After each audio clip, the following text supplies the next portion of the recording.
Finally সেই দিনটা কিন্তু চলে এসেছে। আর এই ভিডিওটা আমার কাছে কিন্তু খুবই স্পেশাল একটা ভিডিও। আশা করি যারা হাবড়ার মধ্যে থাকো তারা এই ব্যাগটা দেখলে কিন্তু তোমরা বুঝেই যাবে যে এইটা কোন দোকানের ব্যাগ আর এখানে কি কি থাকতে পারে।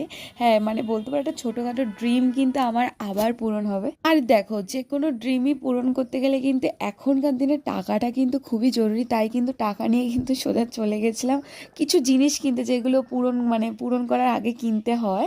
তো যাই হোক, তারপরে কিন্তু এই যে আসার সময় যা বিপদে পড়তে হয়েছিল, মানে বলে না, মানে কোনো না কোনো বিপদের মুখে আমাকে তো পড়তেই হবে, না তো সেই দিনটা একদমই বেকার যাবে। হ্যাঁ, এই দিনটা মানে ছিল, মানে বলতে পারো খুবই একটা আনন্দেরও দিন, বা হ্যাঁ এখানেও কিন্তু মজা হচ্ছিল।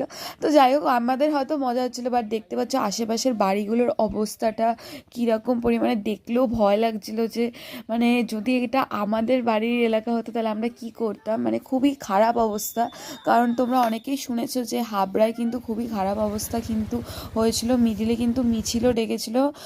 তো যাই হোক, ওই ভিডিওগুলো না নেক্সট টাইম শেয়ার করা যাবে। তো ভিডিওটাতে একটা লাইক করে দিও, অবশ্য করে চ্যানেলটাকে সাবস্ক্রাইব করে দিও। আর এই দিকে দেখো পরিস্থিতিটা মানে কতটা ভয়ানক হয়ে গেছে। মানে এটা অ্যাকচুয়ালি আমাদের বাড়ির পিছনের রাস্তাটা। তো আমি নিচে দেখে নিজে অবাক হয়ে গেছি যে এত জল কোথার থেকে আসলো।